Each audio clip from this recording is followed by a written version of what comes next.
물론 아직 윤석열 대통령 취임 한 달밖에 되지 않았기 때문에 글쎄요, 이 차기 대통령 지지율에 엄청난 무게를 두기는 좀 어렵습니다만 여기에 한동훈 장관이 처음으로 등장을 했습니다.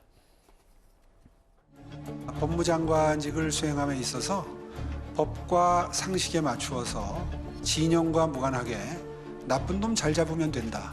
그 얘기 듣고 법의 본질을 저렇게 쉬운 언어로 쉽게 대중에게 전달하는 능력이 있구나. 그리고 저건 진심이 느껴진다. 이런 느낌을 받았습니다. 그래서 기대가 생겼습니다.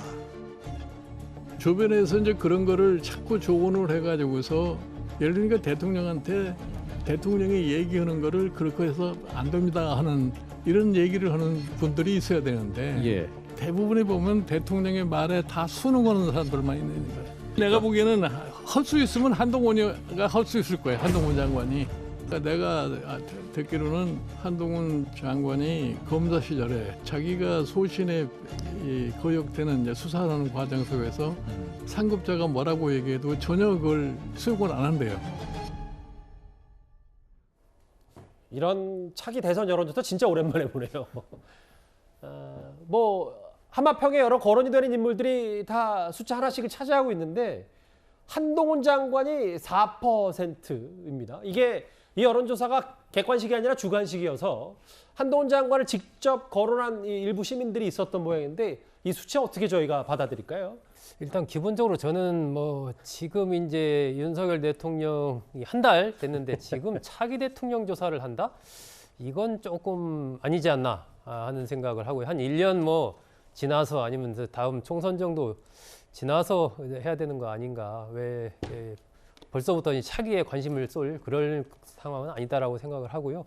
한동훈 장관이 4%로 지목을 받은 거죠. 그러니까 주관식으로 이름을 얘기를 한 건데 그럴 정도로 한 장관의 어떤 이 브랜드 파워, 브랜드 인지도가 큰 거죠. 검찰에 있을 때부터 뭐 윤석열 대통령 다음으로 이렇게 인지도가 높은 그런 검사였고 더구나 법무장관이 되면서 또 상당히 주목을 받은 그런 측면이 있고 또 대통령의 최측근 인물이기 때문에 사실상 윤석열 대통령과 한동훈 장관은 이른바 동기화가 돼 있는 상황입니다. 그러니까 그 같은 측면에서 지금 국민들이 바라보고 있는 그런 상황이기 때문에 결국 한 장관으로서는 법무장관의 어떤 그 직분을 얼마나 잘 수행하느냐 그리고 이후에 현재 상황으로 본다면 정치권에 진출할 가능성이 굉장히 커 보이는데 그 상황에서 본인이 이제 얼마나 잘 헤쳐가느냐 그리고 윤석열 대통령의 향후의 정치적인 어떤 지지 흐름이라든지 이런 것들이 어떻게 되느냐에 따라서 정치적인 미래가 좀 달라지지 않을까 그렇게 좀 예상이 됩니다. 예. 그러니까 이제 지금 지지율 조사는 어떻게 보면 이제 기대감이 좀 반영이 됐다고 볼 수가 있거든요. 그렇겠죠. 예. 그러니까 이제 장관으로 깜짝 발탁이 됐고 그리고 이렇게 국회 이 청문 과정에서 이 국민들에게 강한 인상을 심어줬기 때문에 마음속에 한동훈을 생각하는 국민이 100명 중에 이제 한 4명 정도 있다라는 것이 이제 수치로 드러난 건데요. 지금은 이제 기대감이기 때문에 앞으로 법무부 장관직을 수행을 하면서 이 장관으로서의 어떤 업적과 실적을 많이 보여준다라면 앞으로 4%가 이 두 자릿수로 성장할 수 있는 이 가능성이 좀 있고요.